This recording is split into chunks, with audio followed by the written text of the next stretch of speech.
안녕하세요. 오늘의 사연자분 소개 부탁드립니다. 안녕하세요. 곧 결혼을 앞둔 대한 미국인 카일라라고 합니다. 현재는 서울에서 사랑하는 한국인 남자친구와 함께 동거 중에 있답니다. 저는 미국 로스앤젤레스에서 나고 자랐어요. 남자친구 이름은 토니 정인데 로스앤젤레스에서 역시 나고 자란 재미교포 3세랍니다. 토니는 저를 처음 만났을 때부터 한국에 들어가서 저와 함께 결혼하고 살고 싶어 했어요. 저는 처음에 미국에서 살지 왜 한국에 가서 살려고 하지? 의문이 들긴 했지만 토니를 너무 사랑하기 때문에 그의 마음을 존중해 주기로 했죠. 하지만 우리 아버지에게 제가 넌지시 이런 얘기를 말씀드렸더니 엄청나게 화를 내셨답니다. 그도 그럴 것이 아버지는 보수적인 미군 장군이었답니다. 증조 할아버지 때부터 우리 집안은 군인 집안이었어요. 작은 할아버지, 큰 삼촌, 작은 삼촌, 그리고 아버지까지 군인을 직업으로 두지 않은 남자가 없었답니다. 심지어 아버지 아래에 두 여동생인 고모들 또한 군인은 아니었지만 할아버지의 성화에 못 이겨 군인 집안에 시집가기도 했죠. 여러분들도 아시다시피 군인 집안은 보수적이고 무뚝뚝할 수밖에 없답니다. 어렸을 적부터 저는 아버지에게 안전교육을 엄청 까다롭게 받고 자랐어요. 어디 가서나 남자 조심, 불조심, 물조심, 차조심과 같이 저를 자유롭게 방생하며 자라도록 하는 게 아닌 제가 가는 곳마다 사사건건 규칙을 들이미셨죠. 때문에 저는 항상 이런 답답함 속에서 벗어나고자 했답니다. 어떻게 보면 이것은 자유에 대한 갈증이라고 볼 수도 있겠군요. 보수적이고 무뚝뚝한 아버지 밑에서 자라서 그런지 저는 화목하고 다정한 집안에서 자란 밝고 긍정적인 남자를 만나고 싶어 했었어요. 그렇게 찾았던 저의 이상형이 바로 한국 교포 토니였습니다. 토니는 제가 다니던 회사의 상사였는데 남녀노소 가리지 않고 모든 사람들에게 젠틀했고 유쾌했어요. 그는 쾌활하다고 해서 방정맞고 그런 성격은 아니었답니다. 사람 간에서는 항상 잘 지키고 내 여자만을 바라보는 그런 멋진 남자였어요. 그리고 성격뿐만 아니라 외모도 제 이상형이었죠. 저는 평소 쌍꺼풀이 진하고 눈이 큰 서양 남자들에 대해 매력을 잘 못 느꼈거든요. 제 이목구비가 또렷하다 보니 반대되는 이목구비의 남자가 좋았었어요. 토니는 적당한 크기, 쌍꺼풀이 없는 양옆으로 길쭉한 눈을 가지고 있었어요. 어떻게 보면 매서운 호랑이와 같기도 하고 귀여운 강아지와도 같은 그런 눈매였죠. 저와 토니는 처음 회식 자리에서 서로의 매력을 느끼게 되었고 우리는 불같이 뜨겁게 사랑이 타올랐답니다. 우리는 정말 열렬히 사랑했어요. 한시도 그와 떨어지고 싶지 않았고 그 마음은 토니도 마찬가지였죠. 토니 집안은 재미교포 3세였지만 부모님은 벌써 한국에 들어가서 사셨어요. 조부모님은 미국 생활에 적응이 되어서 아직 로스앤젤레스에서 살고 있지만 토니의 부모님은 자신들의 정체성에 대해 젊을 적부터 고민했다고 해요. 그런 부모님의 심리가 자라는 청소년기의 토니에게까지 영향을 주었던 것 같더라고요. 3년 전에 토니의 부모님은 딸 에이미 정을 데리고 한국으로 벌써 떠났고 지금은 한국 서울에서 자리를 완전히 잡고 있다고 하더군요.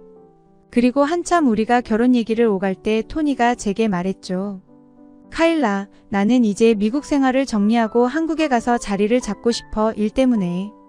미국에 3년이란 시간을 더 있었지만 지금이 한국으로 떠날 수 있는 기회인 것 같아. 물론 카일라의 선택이겠지만 나와 함께 한국에 가지 않을래? 그곳에서 결혼하고 같이 자식 낳아서 너와 함께 평생토록 사랑하고 싶어. 저는 그의 말에 몇 날 며칠을 고민할 수밖에 없었어요. 한국행을 선택할 만큼 토니를 사랑하는가? 라고 제 자신의 질문을 던졌죠. 제 마음속의 대답은 오로지 예스, 오브코스였습니다. 저는 아버지가 반대할 것을 뻔히 알지만 용기를 내어 그에게 말했죠. 아버지, 저 나이가 벌써 30을 앞두고 있습니다. 그동안 아버지 뜻대로 말 잘 들었잖아요. 이번만큼은 제 의견을 존중해 주셨으면 해요. 저 토니를 따라서 한국에 가서 자리 잡고 살고 싶습니다. 허락해 주세요.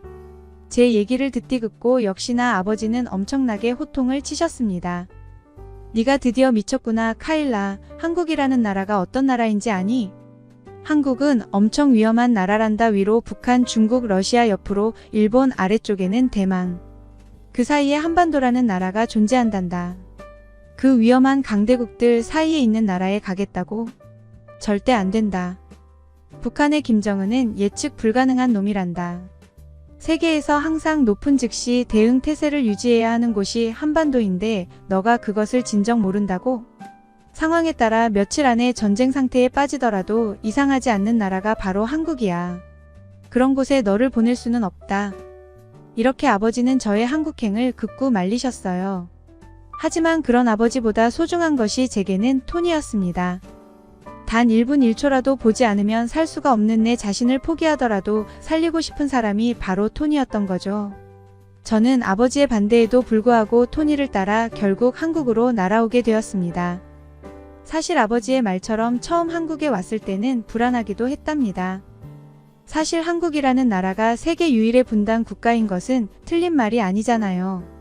그런데 한국 와서 직접 이 나라에 대해 알게 되고 나니 그 불안감이 싹 사라지게 돼버렸죠.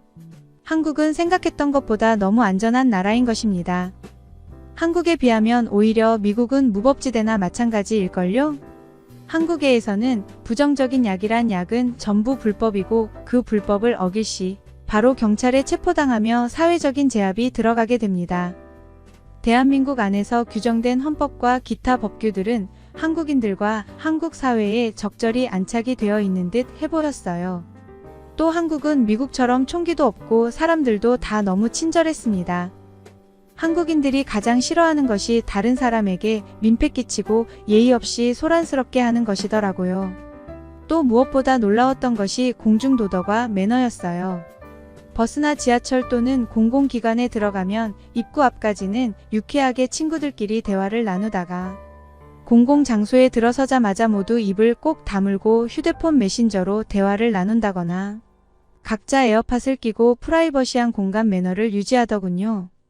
어쩜 저렇게 시크하고 빠르게 공공예절에 대한 태도를 확확 바꾸는 것인지 신기할 따름이었죠. 또한 한국에서는 새벽에 여자 혼자 다녀도 전혀 위험할 게 없었어요.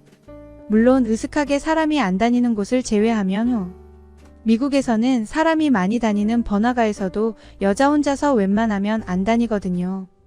어떤 사고에 노출될지 모르니깐요. 미국에서는 총기 소지가 가능했고 어떤 이상한 사람이 있을 줄 모르니 항상 조심했어야 했죠. 치안도 한국처럼 좋지 않았고요. 우리 아버지는 역시 우물 안개구리이셨던 겁니다. 물론 미군 사성 장군으로서 우리 아버지를 존경하는 것은 맞지만 그만큼 보수적인 사상이 머릿속에 박혀 있으니 미국이 아닌 다른 나라에 대한 이해를 잘 안 하셨던 거죠.